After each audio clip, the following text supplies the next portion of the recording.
Good morning. I'll call this meeting to order. We have a quorum. Two of the commissioners are here. Lee is on a vacation. And we'll start with a flag salute. Commissioner Edna Fund. Please stand. Allegiance to the flag of the United States of America and to the republic for which it stands, one nation under God, indivisible, with liberty and justice for all. You may be seated.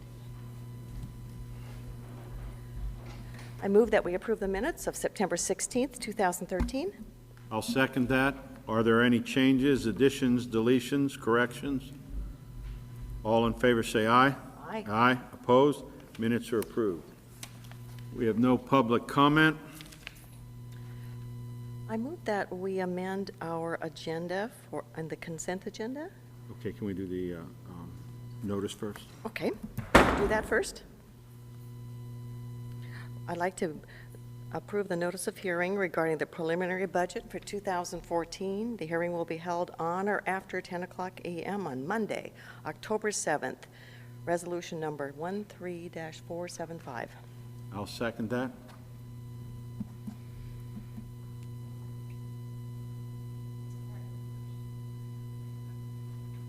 Good morning, Commissioners. Donna Truman, Budget Director. This does provide notice for the preliminary budget for 2014. As you said, the hearing will be held on Monday, October 7th, Resolution 13475. Could you tell us when we have other hearings regarding this in the future, so if people want to mark their calendars? We actually have a public presentation on November the 18th, and our second hearing and adoption is on December the 2nd. Okay, you're welcome. Any other discussion on the notice agenda? I'll call. All in favor say aye. Aye. Aye. Opposed? Approved. All right, I'd like to amend the consent agenda and add item number 5, Resolution 13-480, rescinding the outdoor burning restrictions throughout unincorporated Lewis County. Are you going to do the other ones? 2 through 4. 2 through, Move to approve. oh, the whole thing, okay, okay. So I'm amending it, and I'm also putting the whole consent agenda of items 2 through 4, resolution number 13-476, and now 480. I'll second that. Resolution number 13476. We're approving warrants in the amount of $8,954.09, total of 6 special purpose warrants, and 188 regular warrants in the amount of $266,979.03, for a total payment of $275,933.12. Good morning, Danette York, Director of Public Health and Social Services, speaking to items number 3 and 4, both of which relate to housing grants. Resolution number 13477 is to approve a contract amendment E to the Housing and Essential Needs Grant with the Washington State Department of Commerce.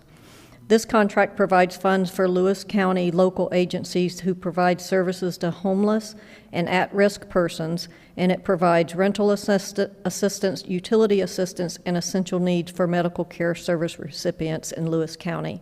This amendment goes from September 15, 2013 through December 31st, 2013, and adds a total of $53,767 to the contract, bringing the total to $244,744. And item number 4, resolution number 13-478, is a contract amendment A to the Consolidated Homeless Grant with the Washington State Department of Commerce. So this grant replaces the Emergency Shelter and Homeless Program and the Transitional Housing Operating and Rent programs. And eventually, the one I just mentioned to you previously under the previous resolution will also be under the Consolidated Housing Grant. They just haven't gotten there yet. This one provides funds for emergency shelter and services to families and individuals at risk of now or experiencing homelessness in the future. Lewis County Social Services is the lead agency, and the Lewis County contracts with local service providers to provide shelter and services to homeless and at-risk persons and families in Lewis County. This contract amendment adds $32,560 to the contract, bringing the total to $333,242, and it continues through December 31st of 2013. Thank you. Lee Napier, Director of Community Development, speaking on agenda item number 5. That was the agenda item added by Commissioner Fund, Resolution 13-480. Before the board is a consideration to pass the resolution, which would rescind the outdoor burn restrictions, which were ratified by Resolution 13-420. This was passed on July 22nd of 2013.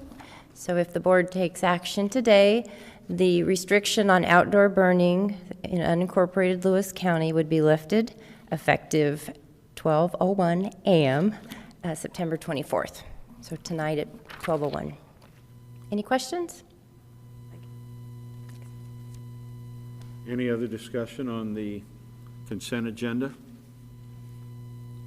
Call for the vote. All in favor say aye. Aye. Aye. Opposed? Consent agenda is approved.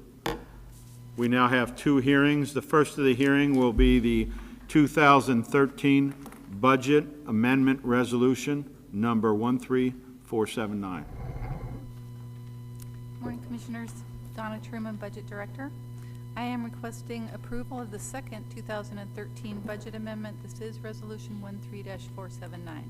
Notice of this public hearing was published in the East County Journal on September 11th and the 18th.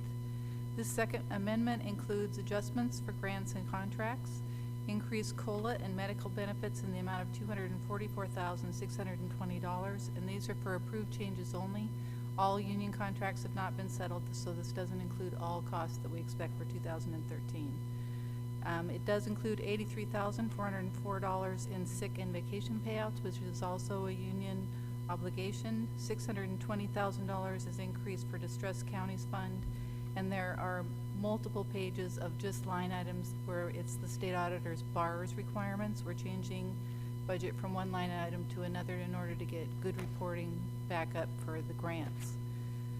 I'll provide the total amount of the amendment and that portion that only affects current expense. More detailed descriptions are available at the front of the rooms if you would like to look at them. If you have questions, just please call.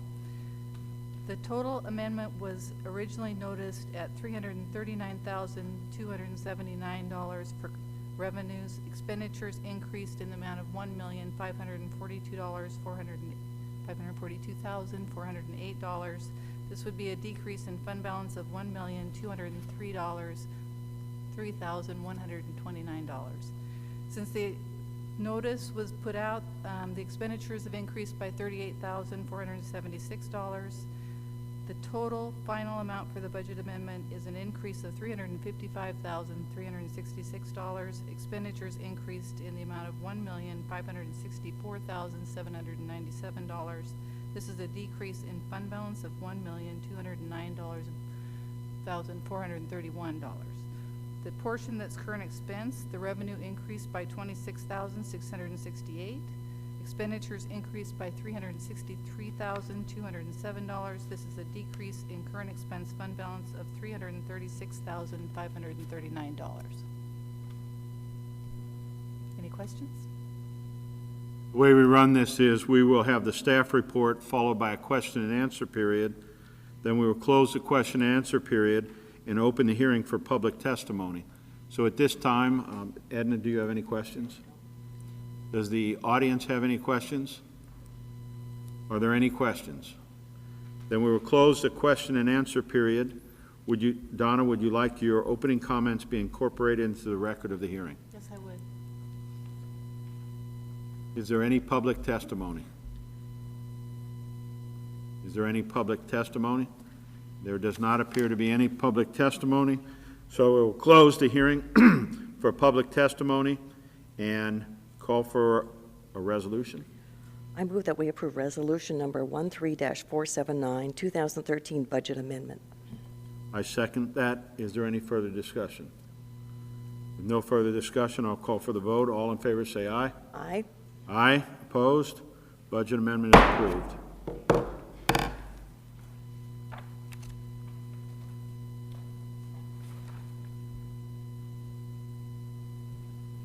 Our second hearing is on the flood damage prevention ordinance, 1245. Thank you. Lee Napier, Director of Community Development for Lewis County, and Stan May, Senior Planner on this project, also with Lewis County Community Development. So when last we met, we both presented comments, which were incorporated into the record, and the board did conduct a question and answer session, and then opened it up for public hearing, and some comments were received. So we have recessed until today to allow the SEPA comment period to come to a close. That came to a close on September 17th. And so we're back before you today to consider ordinance number 1245. We have not received any additional comments or questions on either the ordinance or the SEPA document since we last met. Since we're coming out of this and rediscussing it, do you want to just go over what we're looking at primarily? Just give us a recap.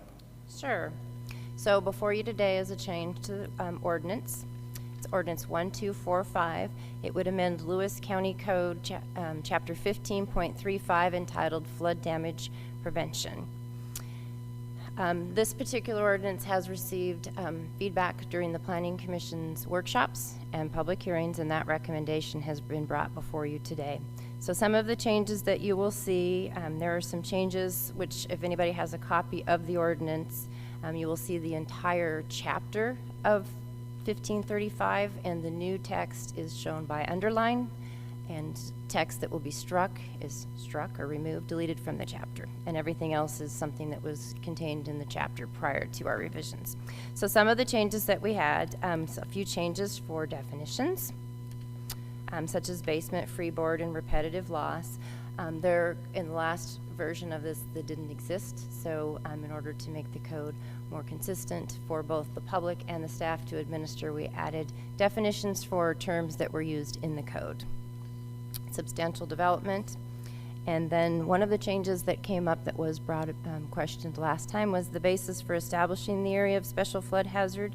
The past document just made reference. It didn't reference which specific document we used to administer. So one of the changes that was added was to reference the maps under which we have jurisdiction right now, the 1981 maps, but also to say that they would serve as the official document unless a new flood insurance study is considered and adopted by the county commissioners. And this change was put in there for two purposes: to establish what we were operating under and to allow us to update the document and then not have to make a code change. Lots of pages, but not a lot of text, so I'll thumb through it. Shoreline management permits. Some changes were made into the applications at the state level, so we've made changes to our code to reference JARPAs. A few things about general standard provisions, just mainly text to clarify and be in line with the model ordinance. Talking about that you require a building permit. One thing that did come up last month, or excuse me, 2 weeks ago, had to do with the base flood elevation and how far it would be elevated. So we did discuss 3 feet above base flood elevation, allowing for 3 feet of freeboard. That recommendation did not move forward in this code text for single-family residential development. It did exist prior to our discussions beginning on this code amendment for critical facilities. So constructions of new critical facilities do require 3 feet of freeboard. Do you have the definition for critical facilities?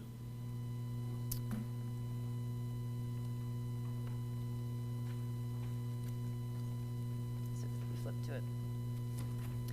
Critical facilities, and this did not change from the old, this is the existing definition. Critical facilities means the facilities for which even a slight chance of flooding would be too great.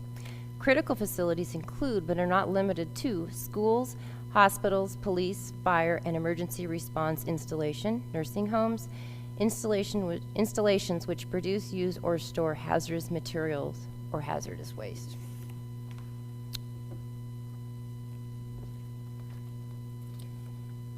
And with that, that is a highlight of the text that we have proposed for change. Edna, do you have any questions? Yes. With the 1-foot freeboard for residential, this does not prevent anyone from raising it higher than that. Isn't that correct? We heard a lot of conversation from people about that they definitely wanted to be informed by the staff if we knew there was a higher chance of flooding there, but they did not want to be regulated. And so what we heard from the Planning Commission to pass forward to the county commissioners is that they hoped that the commissioners would support that staff encourage people to build to a higher standard, but not regulate that standard. So they're fully informed. People can certainly build higher if they wish, and if we are asked, if we know of any special concerns in that area, we would certainly share what our local knowledge is. So that would be part of the procedure that staff will be using when they're talking with people who are potentially building a new home. It's an informal procedure, not a regulatory procedure, yes. If that's the board's wishes.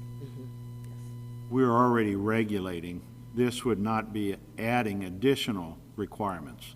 It does not add additional requirements, but what we heard is that people would appreciate our advice if we knew of conditions and encourage them to build to a higher elevated level, but not regulate to that level. Are there any other questions? Mr. Ron Averill.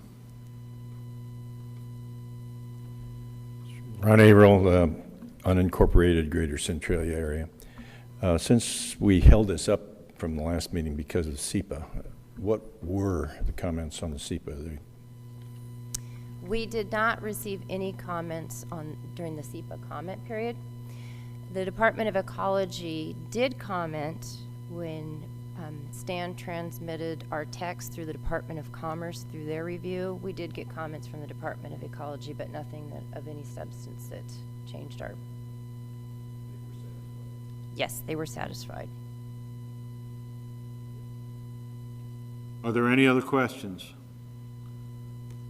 I will close the question and answer period.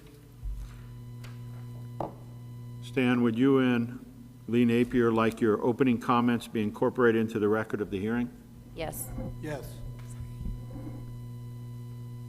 Is there any public testimony? Edna? You don't want to talk about the article? Well, I could talk about the article that came out of the National Association of Counties. I shared this with the Flood Authority last week, and in their September issue, they talked about flood insurance policy changes. And in Louisiana, they're the first state to have new flood mapping. And they are concerned about what's going to happen to them. And they said that homeowners who were paying $600 a year for their premiums could end up owing $20,000. So they're very concerned about the flood insurance future and for their people who are living in Louisiana. So Louisiana is almost like the test case, what's happening there, and so we can see the future has for us. It tells us we better be very watchful. One of the things that came up in discussion as we reviewed these proposals are if you raise the base flood elevation to 3 feet, it allows citizens of Lewis County to get a better rate on their flood insurance. However, FEMA has come back both in their website and numerous articles and said we are in the process of phasing out any kind of exemptions or deductions. So it doesn't appear that it would benefit anybody in Lewis County if we made these mandatory. Will we recommend them? Yes. Will we make it mandatory? Probably not. Is there any other public testimony? Then I will close the hearing for public testimony and entertain a motion. I move that we approve Ordinance 1245, amending LCC 15-35, flood damage prevention. I will second that. Is there any further discussion? Call for the vote. All in favor say aye. Aye. Aye. Opposed? That is passed. You're welcome. Seeing no further business on our agenda, I move that we adjourn. I'll second that. All in favor say aye. Aye. Aye. Opposed? We are adjourned.